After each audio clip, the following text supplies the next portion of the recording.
Everybody, it's Coach Hughes here from the Be Best You podcast, and I'm really excited to have on the podcast this episode is Jamie Dahl. Welcome, Jamie. Thank you. Thank you, John. I'm excited to be here today.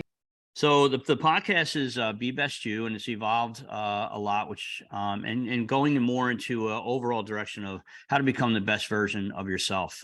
There's a little bit of leadership in there, but with everything going on coming out of COVID and all the different the things and stresses that people are going through, I thought your book would be perfect in the sense that, obviously you dealt with a cancer diagnosis, and you're a recovering, and I hope to hear some positive news through that. Let you share that story, but just overcoming adversity, how to deal with it, and then obviously where faith played in that. So you wrote a book. Well, first of all, let me just kind of go this. If you can, just share a little bit about your story and how you came to write the book, actually. Right. Thank you. Yes. So in March of 2017, I was diagnosed with breast cancer. And at that time, I was a perfectly healthy woman who didn't have any history of breast cancer in my family. I had actually a clean mammogram just a few months prior. And so this just came out of left field. I had two young daughters at the time, and just was completely shocked, first of all, by the diagnosis. I had found a lump myself in one of my breasts and went and got it checked out. And sure enough, it was positive for breast cancer. So it really just rocked our world, mine individually, of course, but my family's. And so that sent me on this journey of some pretty intense treatment. I had to have 4 rounds of chemotherapy that were very difficult for my body. And then after that, I had a double mastectomy. So quite a trial. I mean, there's so many emotions that you go through when you've been given a diagnosis like that. And so it was really one of the darker times in our lives. However, so much good came from it. And what I found after I got through kind of the storm is I had so many women coming up to me that had just been recently diagnosed or had a friend that was diagnosed with cancer with all of the same questions. Well, what do I do about this? What do I do when my hair falls out? How do I talk to my children about my health? And I just felt like I had so much in here that I wanted to share, that if I could just hand them something to give them all of the wisdom and things that I had learned through my experience, that would be the key. And so I really felt compelled to write a book. I love writing anyways, just for a hobby. And I had a lot of people say, you just need to put this down on paper. And I'm so glad I did, because I feel like it really has been a tool to give other women hope that are going through a difficult time, and actually men as well. I feel like my story has been one of persevering. So whether that's a breast cancer diagnosis or going through a financial crisis, it's still a lot of the same concepts. So that's really kind of the quick backstory on how the book came to be. Yeah, and I think that's why it's important. Like you said, it's obviously what you were going through is unique to yourself, but obviously a lot of other people are dealing with that. And then if it's not just cancer, could be divorce, it could be any trials and tribulations that you deal with. And especially today, it seems like there's so many stressors on us coming out of COVID. I've been seeing it the last probably 4 or 5 months, been really seeing the levels of anxiety, levels of depression, manifesting themselves, and people really don't know how to cope. They don't know what to do. And I reading your story, and which I love about your book is each chapter is maybe 2 or 3 pages, and I love how you start off with a little bit about the purpose of that particular chapter. Then you get into a little bit of your story through the diagnosis and then treatment, and then subsequent after that. But the little piece of advice that you give to overcome adversity, especially if you're somebody that's going to be the leader of a team or a family or an organization, how you handle that is paramount, because everyone, again, is kind of watching how you deal with that. So yeah, I mean, being diagnosed with that, and then overcoming it. What were some of the things that you found that were helpful in giving you the strength to keep pushing forward? Absolutely. I really, after I got through kind of, like I said, sort of the storm of it all, when I really looked back at everything that had happened, I saw that there were almost 4 stages that I went through to become what I like to say resilient, to go through a trial and to bounce back from that. And so, I think those 4 stages, the first one is of course the trial. Mhm. It's the difficult thing you're going through. And, like you said, it could be a divorce, it could be just a struggle with your team, in your business or whatever it might be. That's your trial. You're in the thick of that.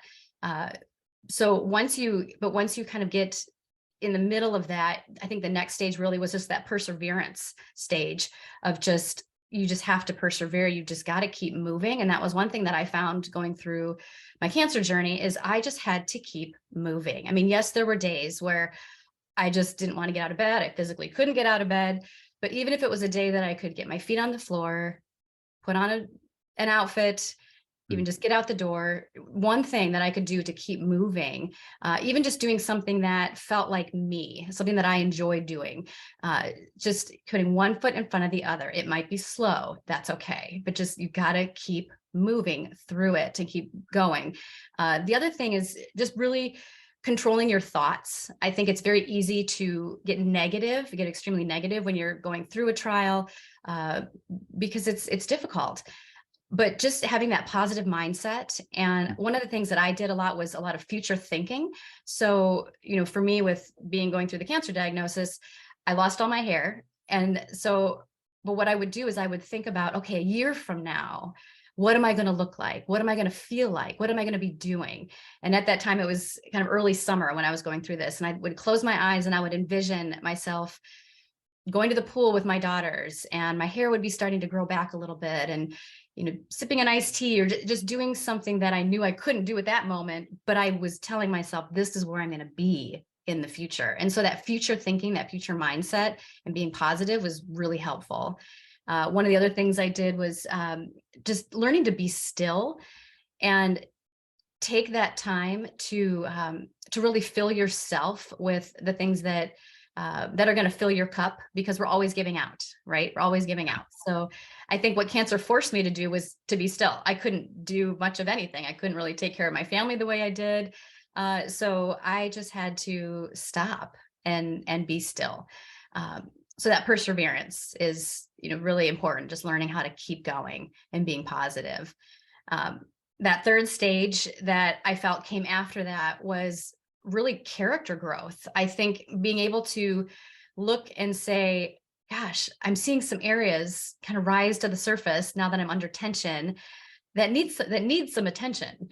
Mm. And, it could be pride, it could be maybe anger, maybe it's control issues, whatever it might be. I think when our lives get heated up, things rise to the top, right?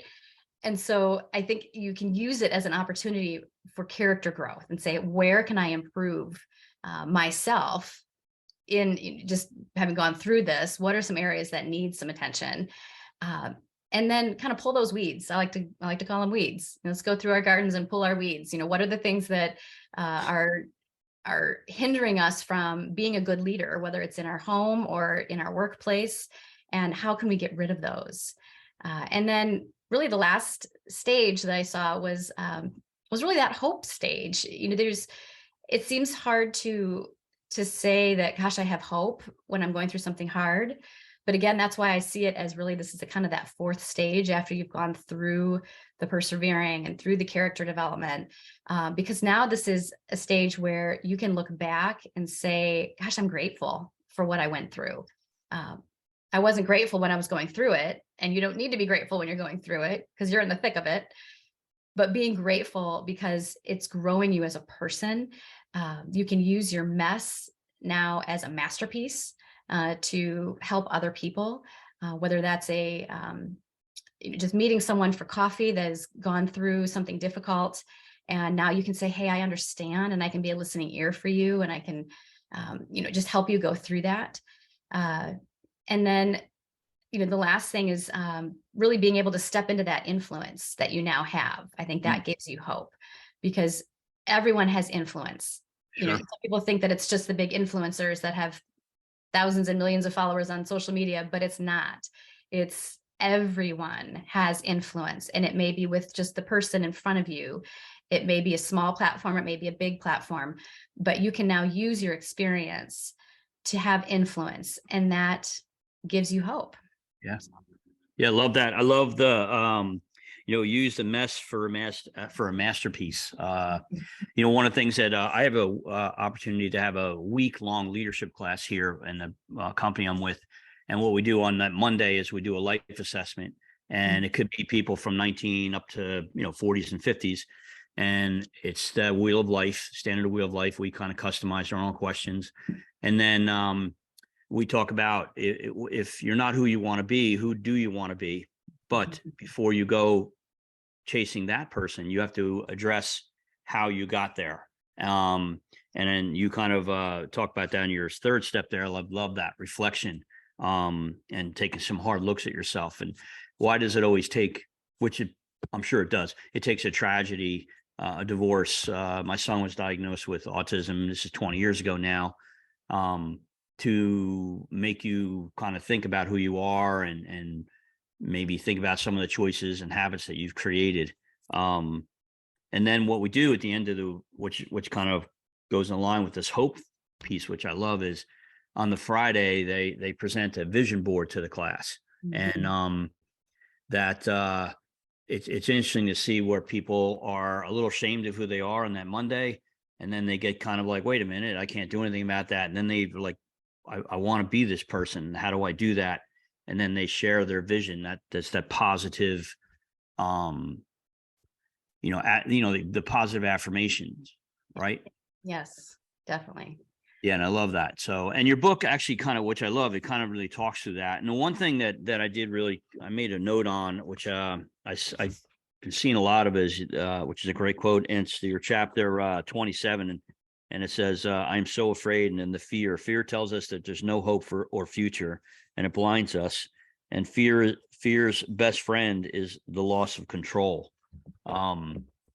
You want life to be perfect, and you want a family, and you want finances, and you want all that kind of stuff. But then when things get thrown at you, and in your case, looking at your history, leading up to cancer, everything looked rosy, right?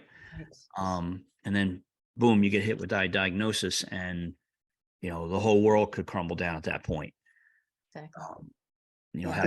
How you dealt with that. Can you speak to that a little bit, the fear piece? Absolutely. I mean, it was huge.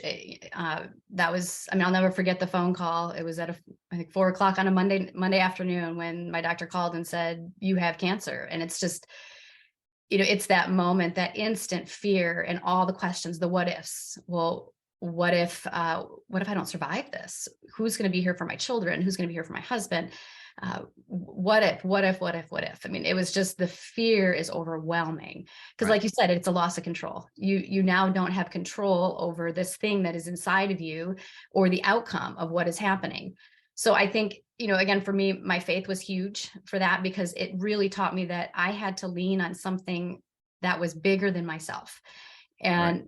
And, so often, especially when things are great in our lives, it's very easy to be comfortable and say, "Oh, I got this." And, and actually, to speak to that with that phrase, I got this, that's always something that, my husband and I kind of laugh with that phrase, because there was a time when I was struggling with just some other stressful things, and he was trying to be supportive, and he said, "You got this." And I Yeah. said, "No, I don't got this. I'm struggling here. I can't do this." And then I realized, I said, what would be more helpful? I said, is if we said, "God's got this." And I think that's where I had to really flip my mindset when I got diagnosed, to really help me get over that fear, is that, no, I don't have this. I cannot cure myself. I cannot fix myself. But I can have faith and trust in, my doctors, in my God, and just rely on that only. And it was hard to do, but it gave me so much peace. And I think that's what, peace is the opposite of fear, right? And we all want more peace in our lives. So learning how to let go of that control and find that peace, and to push that fear away. And anytime it comes into your mind, you just have to, it's taking control over your mind and refusing it, like say, no, I am not going to be afraid. I will have peace. And, finding that, again, for me was through a lot of prayer and just quiet time with God. Yeah, there's two things just come. There's a TV show out there on Netflix called Limitless with Chris Hemsworth. I don't Okay. know if you've heard it, or definitely check it out. And what he does is he wants to learn more about his body and become as healthy as he can now, so he can be there for his family. And the first episode is about fear, Mhm. and he goes through. I don't want to ruin the episode, but you should definitely watch it because I think you enjoy it. But Yeah. he has to overcome his fear, his height, and he's going to walk across a crane on a high rise. And the whole episode is about his self talk, staying calm in your own mind. And he goes over the physiology part of it, how the body reacts, fight or flight. Mhm. And fear is a trigger for either of the two, and how you react to those in those moments, whether it be breathing, which is one of the things he talked about, or prayer, reflection, meditation. Yeah. um, that was a big part of it. And then another one too, which is interesting because it's a movie called Finding Joe. I don't know if Okay. you've seen that before. I'll email it to you. It's really amazing. It kind of speaks a lot about what you went through, and how your books kind of speaks to that, of that, as you put it, the hope part and the reflection. How do you talk to yourself when Yeah. you're up against what seems to be an insurmountable odds, but it's that self-talk, and then having that support group, there, in this case your husband and doctors and such. So Mhm. Definitely. Yeah. One of the other things I did too with that just the self-talk, and I surrounded myself with those positive messages. And, obviously I'm saying them in my mind. Anytime that fear would creep in, I would say, I'm going to be okay. And I would recite whether it's Bible verses or things that calmed my spirit. But then also post-it notes for my friend. I would write those same things, whether it's a Bible verse or just an affirmation, and I would put them on my refrigerator, in my car, on my mirror, my bathroom, just places that I am, so that at any moment I could just turn and look, and there's that positive thought that I can then absorb and continue to have that recording essentially going through my mind when that fear wants to creep in. yeah, and I think again with, how do you coach yourself? You're a parent, coaching your daughters, your spouse, helping your other, your husband. Mhm. You have other different business ventures, as people will learn on your website there. But there's this idea that if you're taking care of yourself, you're being selfish. And I speak a lot about this because it's something I had to deal with myself, where you're always giving to other people, and when you're not filling your own cup, or when you are filling your own cup, you perceive that as being selfish, when really not taking care of yourself is being selfish. And you speak a lot about that as well, as through your journey, is you guys looked at your nutrition, you looked at the beauty line that you advocate for, um, and really kind of taking care of yourself almost holistically, if you will. Right. Um, how important is that as a leader, or anybody kind of dealing with stress today?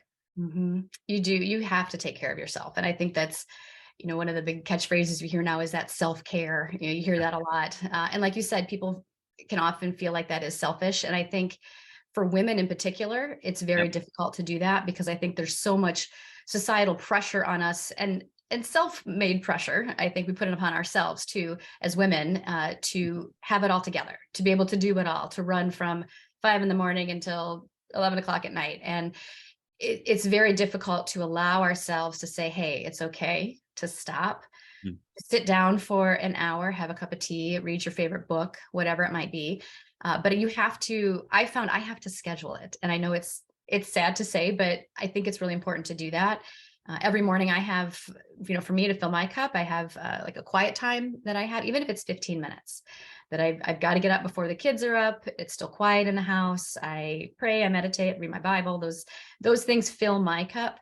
Yep. But there's so many other things as well, whether it's scheduling a yoga class for yourself once a week, or going running, or whatever it is that fills you. and just stopping. I mentioned it briefly, just the importance of being still. There's an analogy that I just love. My husband's and my family's in the car business. And so I was talking about this concept of just being still and how important that is. And he said, it reminds me a lot of a Toyota Prius. And I said, well, how does that remind you of a Toyota Prius? He said, well, a Toyota Prius is run on a battery. And he said, there's this mechanism, it's called regenerative braking. And so whenever you put your foot on the brake, it captures that kinetic energy and it charges the battery of the car. I said, you're kidding. And it just blew my mind. It's like, so when we step on our brake, it recharges our battery. He's like, yeah. So that just was one of those aha moments for me, that we all have to step on our brake sometime, because just like a big pitcher of water, if it's empty, we can't pour it out into a cup and give it to somebody else, right? We've got to have our pitchers full. So it's not being selfish. And anyone that's listening to this now, you are not selfish for taking that time for yourself. You're only going to be a better version of yourself if you can fill yourself up to help others. It's like when you're on the airplane and they say, put your oxygen mask on first before you give it to someone else. You got to be able to breathe, or else you can't give out. Yeah, I have to laugh. So this morning, my wife is amazing. She gets up every morning. She does her prayer. She has 3 or 4 different prayer books that she goes through, does her meditation. It's hard for us to stay still. And what happened this morning, we were talking about some plans. We're talking about June and July. And right away, I'm looking at my calendar and we're talking about we have to do this in July. Then I have to go to a conference in July. Then we have a birthday party. And I started getting stressed, and it's January. And, you kind of speak to that a little bit through your book as well, where, projecting, thinking of an outcome that is going to happen at some point, but you don't know if it's going to be the outcome that you're predicting. Right. Kind of that stinking thinking a little bit. Right. And I laugh because it's what are some ways to deal with that when you're thinking about an outcome and you're predicting it's going to be negative, or you start to get stressed about something that may or may not happen in the future. Right. What are some coping skills that you could, especially knowing if I know at one point you said that after you went back for your first several exams, hoping that the cancer was, I think you said cancer is dead. Is what you mentioned. Right. Yes. Yeah. Again, it kind of goes back to that fear. I love when you break out the words or the letters of fear, FEAR. It's the false expectation of something appearing real. Mm-hmm. And so again, that kind of plays into that anxiety of, oh my gosh, looking at my month in June and July, it's going to be crazy. We're going to be so stressed. We're not going to be able to do all this. It's going to be nuts. Well, what that's doing is you're worrying about tomorrow, but tomorrow hasn't even happened yet. So being focused on today, being present. I think being present is so important. What's going on today, right now, that I can control, that I can't control, but can pray about, or whatever that might be. But just in these 24 hours, what is my focus right in these 24 hours? If we allow ourselves to get too far ahead, then that's exactly what happens. Our mind starts to spin and we get anxious. And then what's interesting is then it affects these 24 hours that you're currently in. So now you're not effective in what you're currently doing and where your feet are planted, right? So just learning how to, yes, it's good to plan for the future and do those things, but keeping your mind, keep pulling it back, keep reining back your mind to where are my feet planted right now? What are my responsibilities in these 24 hours that I have? And then I'll take care of tomorrow when tomorrow comes. So, again, it's so much about mindset. I also think being organized the best that you can, time blocking, if you want to get down to real specific things, for me, time blocking is very important. I'm a multitasker, which is kind of a blessing and a curse. I don't think multitasking is really a good thing, to be honest. Yeah. I mean, yes, we're always doing lots of things and people say, oh, that's great. You can do so much at one time. Well, I think it's better to try to be focused on one thing at one time, because then you're 100% there. So for me, I have to time block. I have to look at my calendar and say, okay, these days and these hours, I'm working on this project, or I'm doing this, or I'm doing laundry, or whatever it might be. And I think it keeps you not only more focused and more effective in those specific areas, but I think it reduces that stress and anxiety of, oh, these things I have to get done, because you already have placed them in little pockets of time. So you already know, oh yeah, okay, I'm not going to worry about X, Y, or Z because I'm doing that at 3 o'clock. Right now I'm focusing on this. So in practical terms, that's one thing that I've done to help with that. Well, thank you. You bailed me out because that was a perfect answer for a horrible question. I knew where I wanted to go, but then I started getting sidetracked with it. But yeah, no, I love that. So the with what you do, you have the Diaries, right? Dahlia Diaries. Mhm. Which is not a podcast, it's a blog. Correct. Read several of those, which are awesome. Um, and also too, which I love. I actually read an interview where the challenges of addiction and stuff. I did a interview with Chris Herron, who was a basketball Mhm. player, Yes. famous for 30 for 30 episode for ESPN. Mhm. And there's so many people out there who feel like they have no hope. They feel like they can't move out of whatever world they're in. They're just smothered. And sometimes it takes something like a cancer diagnosis to wake them up. But I wish it didn't have to take something like that. Um, what would be something you would say to somebody that's kind of struggling, kind of being stuck um, in a situation, whether it be addiction, a bad relationship, stinking thinking, whatever it is? How do you change that mindset, man? What would be something you would kind of speak to that person about? Right. Well, I think just what you said is the first place to start is recognizing it, Mhm. right? Recognizing like, hey, like you said, if it's addiction, I have a problem, and just recognizing that I need help. Again, whether it's like you said, the stinking thinking or just having that negative mindset, it's recognizing it. One of the things that I think is really important is having a circle of um, wise counsel that you can rely on. Yeah. So these are people that, aren't just, your buddies that you're hanging out with on a weekend. It's the people that you really value and you trust their opinion. They're maybe older, wiser, have had more life experience than those people that you can go to and just say, hey, can you put the mirror up for me? Mm. And what I mean by that is, so often we don't really see our own tendencies because we're in them, right? We're living it. But Yeah. if someone that you trust can essentially put the mirror up and have you look at you from their side and say, hey, these are the tendencies that I see. This is where you tend to go when you're stressed, or I see you tend to go to the alcohol or to anger or whatever it might be. To have someone be able to put the mirror up and you be able to humbly and teachably receive that feedback, I think that's a great place to start, because it really just opens your eyes to being able to know yourself better, to lead yourself. And Yeah. then you can start making those decisions. Okay, well, where do I get help? And I think that's the other thing is people often think I'm weak if I have to get help. Uh, I think that's the complete opposite. I think the strongest people that I know are the ones who have realized that they need help in whatever area it is in their life and have actively gone out and sought that help. Yeah. Uh, my husband and I helped start or found a center. It's another branch of an adult and teen challenge, which is an addiction recovery program. Ours is for women. It's a residential center. And these women have been through incredible trials that I can't even imagine.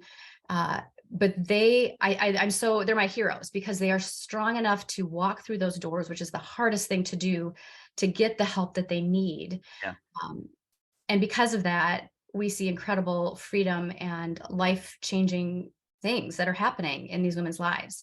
So I think recognizing you need the help, finding people that you trust and strong counsel that will give you truth and love, Right. and then knowing that it's okay to reach out and get the resources that you need. You are not weak.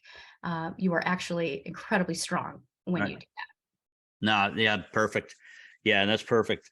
So I want to keep it too long, but it's kind of a tough question, but maybe not. So kind of the first thing would come to your mind, what I would say when I would ask, in order to be the best, there's lots of these answers, of course, but first thing that comes to mind, in order to be the best version of yourself, what's something that you need to do or should do to do that?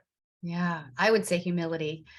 You've got to be humble. And I think it's very hard oftentimes for people to do, especially again in this world of social media where Yeah. everyone's taking pictures of themselves and it's all about me, me, me. Um, and how many likes do I have? How many followers do I have? I think humility is that's the secret sauce.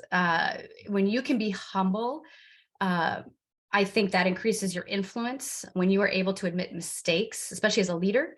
That's going to grow you as a leader and as a person when you've made a mistake and you can come to your team and say, hey, I screwed up and I am sorry. I did this. This wasn't right. I want to make it right. And this is how I'm going to do that. And, will you forgive me for that? I think if a leader is willing to be humble and Right. say those types of things and have that type of attitude, like, hey, how can I learn from my mistake? Uh, it's, it will change. It will not only change you as a person, but it will change your influence. It will completely elevate your influence in the spheres that you're in. So being humble, learning how to, like I said before, accept um, truth and love. I don't like to use the word criticism because that Yeah. feels like a negative thing. I like to say truth and love. Uh, Feedback. so, how to accept that and to apply it. I think that is really how you become the best version of yourself. Yeah, perfect. And they talk about humility, everybody has a story. Um, and sometimes when you share your story, it's not a story where you want people to um feel like you're talking about yourself, but the humility of sharing the different trials and tribulations and challenges and successes and failures that you've had. That's one thing I've been able to do is I have the uniqueness of having 5 days to kind of get to know people where on day one, I'm just kind of the instructor. And they just, a lot of people look at that as I'm just here because I have to be. And then the second day, they kind of the trust starts to build and we share each other's stories and vulnerabilities. And, I talk about my ADD. I talk about that I was dyslexic. I talk about this or that. And it's not meant to have people feel sorry for me. It's Right. meant to say, look, these are things that could have brought me down a dark hole. Mhm. And, that I wasn't not that I wasn't in a hole, but look where I am. And you can be here too if you work at it. No one's going to hand it to you. You have to do it yourself. Right. Absolutely. Yeah. And I think Yeah. being vulnerable with your stories is so important. Sure. It's hard to do. And again, I think that kind of relates to that humility piece of, it's okay to admit that, hey, I've got some stuff and I've Yeah. got some things that I've dealt with in my life, some things I'm currently dealing with, because that makes you relatable because everybody's dealing with something. Right. And, I think looking at whether it's just trials in our lives or mistakes that we've made or it doesn't define who you are. I've always say that like cancer doesn't define me. Yes, I am a breast cancer survivor, but that's not my identity. That's not who I am. It's a chapter in my story, literally and figuratively, but it's just a chapter. I have lots of chapters in my story and of my life. Yep. And and I can choose to write the last chapter of my own story. And I can take all of those other chapters, some, the good, the bad, and the ugly, and turn those, especially the ugly ones, into good and to use those difficult times in my life to help other people and to be a positive influence in someone else's life. That's the choice that I have. Mhm. I don't have to dwell on those negative things or think that that's who I am. Uh, I can choose to say, no, that's a chapter in my story. This is how my story is going to end. Yeah. When my son was diagnosed with autism, I mentioned to a mom very early on in the process, and I said, "My son's autistic," and she pulled me aside very quietly and said, "No, what's his name? His name is JT, short for John Thomas." And she said, "He has autism," and that kind of resonated with what you just said there. And then the last part is, purpose. I found my purpose in looking for it. What am I going to do with the rest of my life, or why am I here? Why do I do what I do? And I've been blessed to be able to find that. And part of an outlet of that is this Be Best You podcast, where I'm learning, but then I'm also just sharing what I'm learning. And I think that's what you found with yourself is this book and your voice and your story um, has a purpose. And I appreciate you sharing it for sure. And if people want to learn more about you and what you offer, what would be the best way for them to reach out? And I'll put this in the bio as well. Great. Yeah, so my blog is the Dahlia, like the flower, the dahliadiaries.com. If that's kind of a mouthful, if they go to jamiedahl.com, it'll go to the same one. So but just going to my blog is a great place to just not only if they just want to read blogs that I tend to post periodically, just of things that I'm learning and growing every day. But my book is also on my blog. It's available there. If someone would like to purchase it off the blog, I always sign all of those. But it is also available on Amazon. And then I can always be contacted through my blog as well if anyone has questions or yeah. And I'm always, I'm available for breast cancer survivors. Like that's just Yeah. people that are going through a trial. I meet with so many women, even over the phone, people I've never met. If they just want to talk and say, I need a listening ear of someone that understands, it's been there. Yep. I am here for that. I have Yeah. to do that. Well, thank you for your story and thank you for sharing and for being on the podcast. And I hope, I hope everybody gets an opportunity to learn more about Jamie and get to listen to the podcast and you got something out of it. But Jamie, thank you very much.